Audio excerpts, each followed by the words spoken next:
Hey, good morning. So, my reading today was I do a chronological Bible study, and it was in 2 Kings 23, and that's Josiah. Okay, he did right in the sight of the Lord. Okay, and it got me thinking because he's cleaning up Jerusalem, and I'm going to do a whole video on Josiah because Josiah's story goes back from, and he's in 2 Kings 23, 24. It goes back, and there's a prophecy of him in 1 Kings 13 with the man of God. And it's super cool. But in a total lesson for us. And Paul uses that lesson. He uses it in, he's really talking about 2 Kings 17, which is where the Assyrians wipe out the northern kingdom. Okay, they come in and they wipe out the northern kingdom of Israel. Okay, Josiah is the king of Judah, the southern kingdom, and he's in Jerusalem.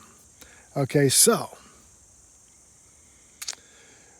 that got me to thinking, and it got me to thinking of 1 Corinthians 10.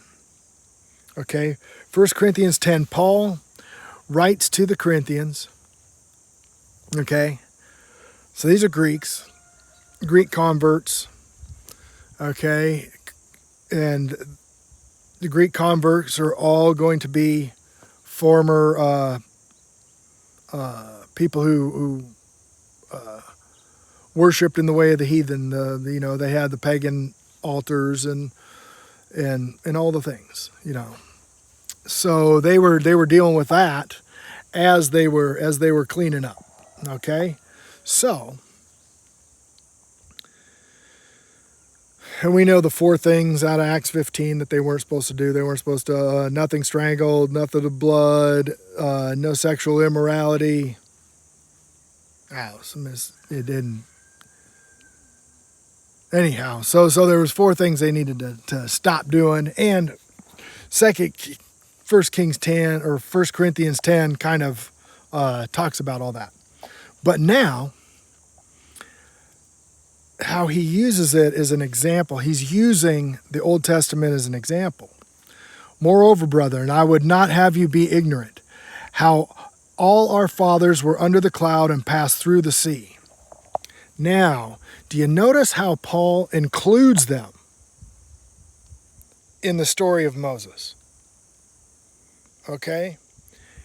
He's including them in the inheritance. Okay? I know now today it's taught and that there was a difference and God was only talking to Israel.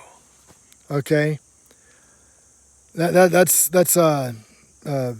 bad doctrine straight out of like Schofield.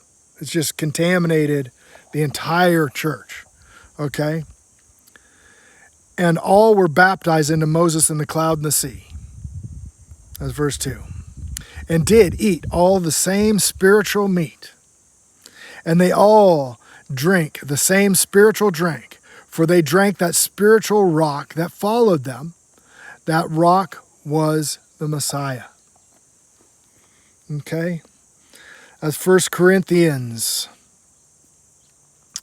10, verse 4, where he makes reference to the Messiah being the rock. And that spiritual drink, okay? The baptism is a spiritual thing, folks, okay? It is the repentance and the remission of sin, okay, where you drink that spiritual drink of the rock. The rock is at Horeb, Deuteronomy 5, where they got the instructions of the Holy Covenant written on 2 tablets of stone, 5:22, and he added no more. Okay? That is the Holy Covenant.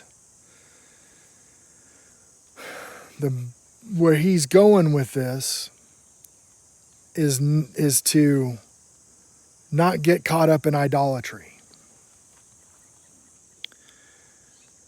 Okay, but with many of them, God was not well pleased, for they were overthrown in the wilderness. They brought a lot of these idols with them out of Egypt. Okay? Egypt is a metaphor for this world. Okay? So we're stepping forward into the inheritance, yet we bring all this baggage from the world. Okay? And we need to heed what our fathers did, our fathers, in the wilderness. Okay? Because we're in the wilderness right now. Just walk through any city. Walk through any city. Kensington Avenue in Philadelphia. Philadelphia.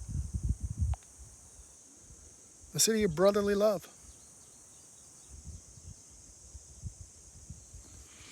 Okay? Church of Philadelphia. Go look at Kensington Avenue, Philadelphia today. See a bunch of tweakers there, all like zombies.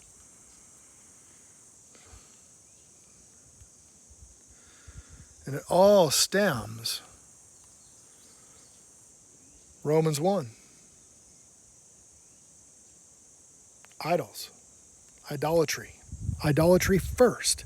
Then he gives them over to a debased mind. Okay? That's judgment. It already starts. Okay? Now, these things are examples to the intent we should not lust after evil things.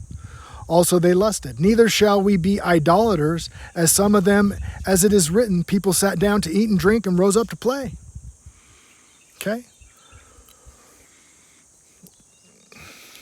Every feast starts with a sacrifice. Okay, you have a sacrifice, you feast. Okay? That sacrifice is to Jehovah. Okay? So, Josiah, as I'm reading in the 2 Kings, Josiah cleans Jerusalem. Okay? And he wipes out the high places. Okay? He cleans the place before they can have a Passover. Okay? Just like Deuteronomy says. Because he found the book of the law. Okay? He found the book of the law. The handwritten ordinances. Okay? There was the Holy Covenant that I just talked about a while ago. Okay? Then there was the handwritten ordinances. Those were given after the transgression. Okay?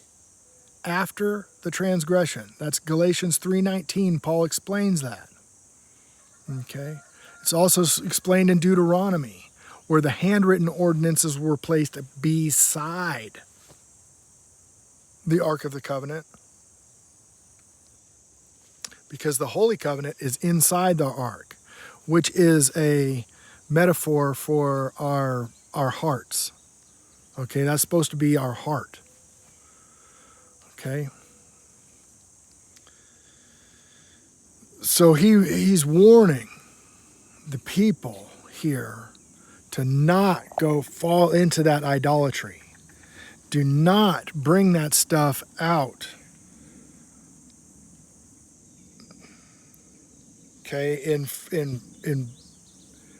Josiah's case, he was dealing with I'll call them three camps.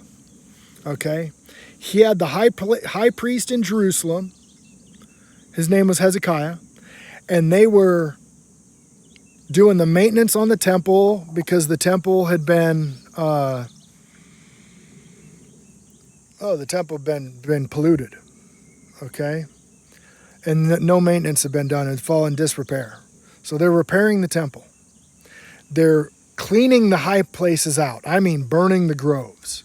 Okay, they had groves in the temple there. Okay, that means they were bringing the trees, the green trees. Okay, you can read about that in Jeremiah 10, verse 2. Learn not the way of the heathen. Okay, and he talks about something that sounds a lot like Christmas tree. And talking about Asherah. Okay, the Asherah looks different than a Christmas tree.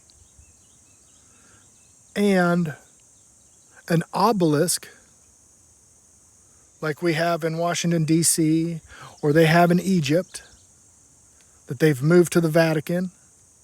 Move one of them to the Vatican. Those obelisks they had in Egypt look different than an Asherah and look different than a Christmas tree.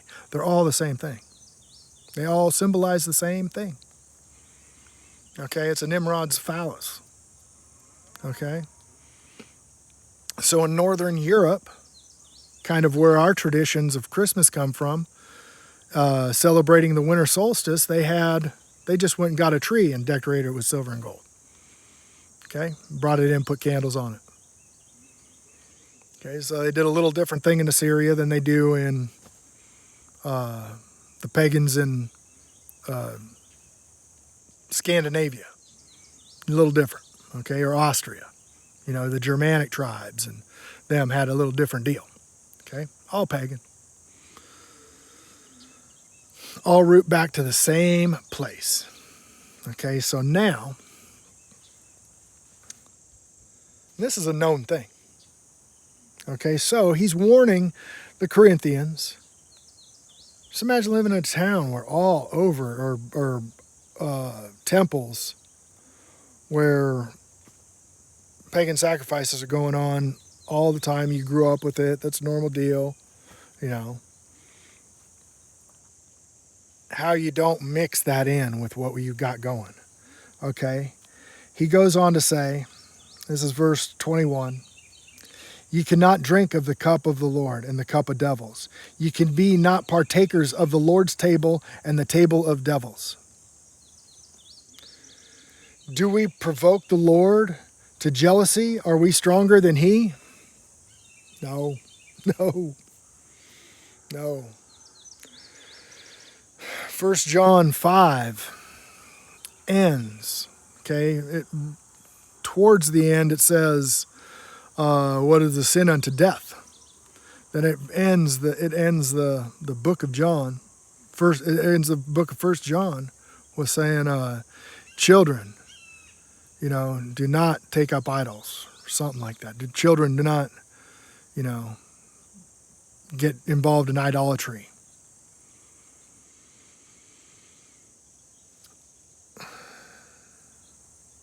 It's Psalms 115 maybe, where, you know, you with your hands you make these idols, and they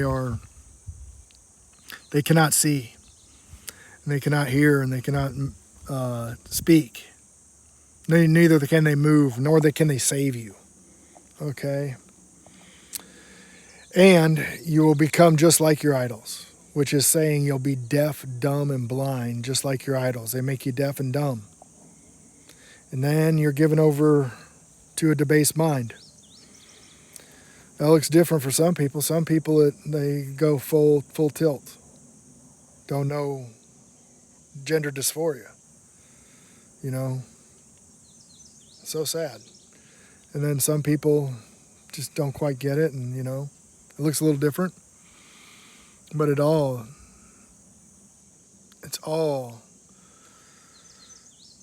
the cup of devils.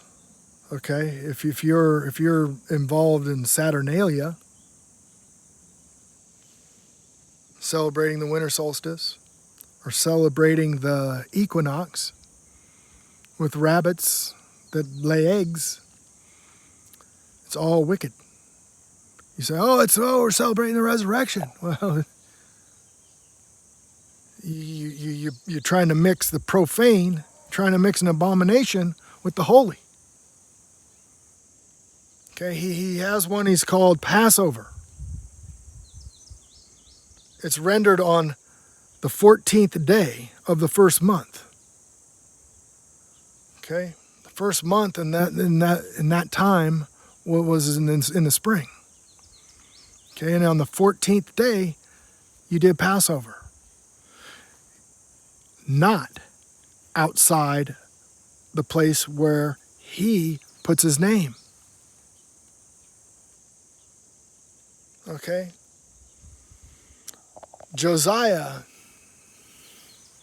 went down the middle. He didn't stray to the left or to the right. He went down the middle. Okay? If you go over to the right, and you start doing the feasts outside the land, you're in error. Okay?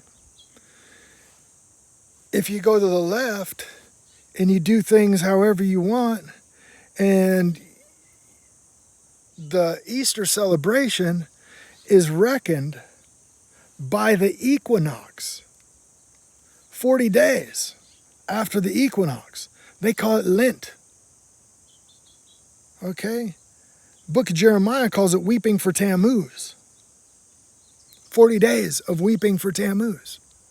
Okay, you can read that in an Old Britannica. This isn't like hidden knowledge at all.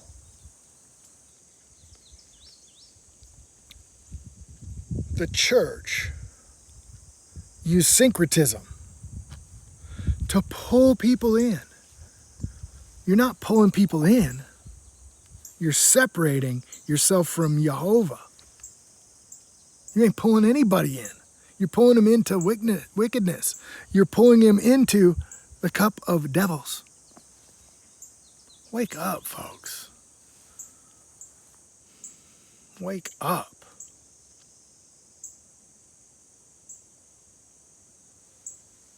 I desired mercy, not sacrifice.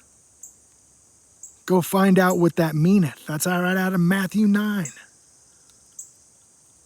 Okay? He desires mercy, his 10 commandments, which is his mercy, and not sacrifice, not a Christmas dinner.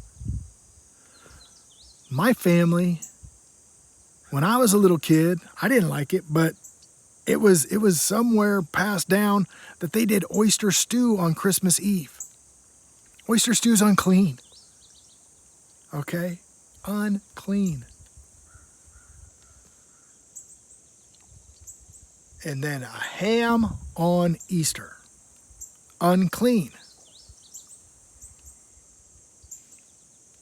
Making no difference between the unclean and the holy. None.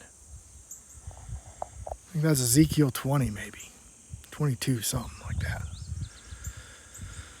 All right, folks. Dig into the Word. Figure it out. You ain't got much time. I love you.